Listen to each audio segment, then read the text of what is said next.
Sabe aquela sensação de ler um livro e se sentir completamente perdido?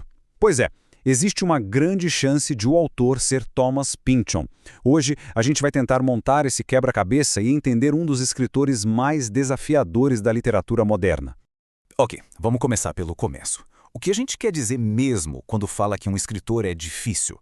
Será que é o vocabulário complicado? A estrutura das frases? A falta de uma história clara? É uma sensação que todo mundo que ama ler conhece bem. Aquele momento em que a gente olha para a página e pensa: meu Deus, o que está acontecendo aqui? E olha, quando o assunto é dificuldade, Pynchon é o maior exemplo de todos. Ler os romances dele não é só acompanhar uma história, não. É tipo tentar montar um quebra-cabeça de 5.000 peças sem ter a foto da caixa para ajudar. Muita gente acha a obra dele impenetrável, mas hoje a gente vai atrás das chaves para decifrar esse código. Isso já leva a gente direto para a primeira chave que ajuda a entender o Pynchon, uma coisa que os críticos chamam de complexidade enciclopédica. O nome assusta um pouco, né? Parece coisa de tese de doutorado. Mas calma, a ideia por trás é mais simples do que parece. Bora ver o que é isso?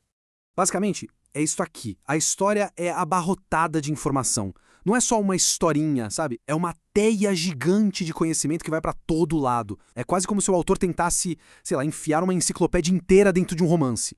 Tá, mas e na prática? Como isso aparece no livro? Bem, pensar assim, um monte, mas um monte mesmo, de personagens que entram e saem da história. De repente, o livro para e começa a falar de termodinâmica, da história dos Correios no século XVIII ou da física dos foguetes alemães. Aí na página seguinte tem uma referência a um desenho animado do lado de uma discussão filosófica super complexa. Isso tudo cria um mundo denso e, para ser sincero, que deixa a gente até meio perdido. Essa comparação aqui resume tudo de um jeito perfeito.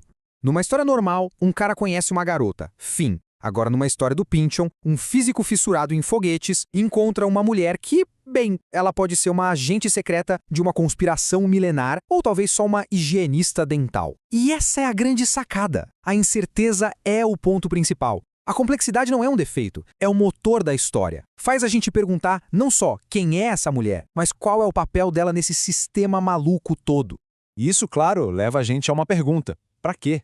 Para que criar um mundo tão confuso, tão sobrecarregado de informação? É só para ser difícil de propósito? A resposta para isso, olha só, é a nossa segunda chave. E essa segunda chave é justamente o efeito que essa confusão toda causa: uma cultura de paranoia.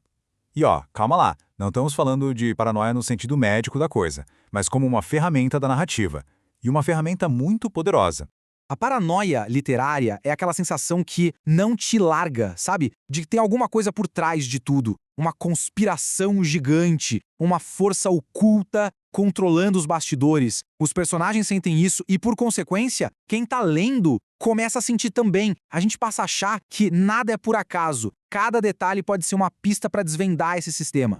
E o Pynchon é mestre em construir essa sensação, passo a passo. Começa com uma coisinha pequena, uma anomalia, algo que parece fora do lugar. A partir daí, a nossa cabeça já começa a trabalhar tentando ligar os pontos, logo surge a suspeita de que tem um sistema maior, invisível por trás de tudo, e no final, cada evento, cada nome, cada símbolo vira uma possível evidência nessa busca desesperada por algum sentido. Beleza, então a gente já tem as nossas duas chaves: complexidade enciclopédica e paranoia. Agora é hora de juntar tudo e ver como uma coisa leva a outra para finalmente desvendar o quebra-cabeça do Pynchon. É aqui que a mágica acontece. A grande virada é essa, olha só. A complexidade não existe à toa. Ela é o motor que gera a paranoia. É uma relação de causa e consequência, tudo perfeitamente amarrado.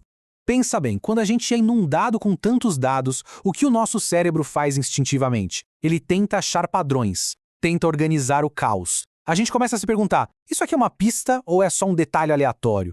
E de repente já estamos sentindo exatamente o que os personagens sentem. Aquela sensação de que existe um sistema oculto, simplesmente porque o mundo é complexo demais para ser só acaso.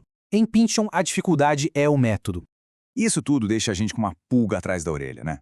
Pensa no nosso mundo hoje. Internet, redes sociais, um fluxo sem fim de notícias e dados. Será que a gente não está vivendo, de certa forma, dentro de um romance do Pynchon? Estamos o tempo todo sendo bombardeados por informação, tentando achar padrões e talvez vendo conexões onde elas nem existem. A questão que fica no ar é: Será que, para entender o nosso próprio tempo, todo mundo precisa aprender a ler o mundo como se ele fosse uma obra de Thomas Pynchon?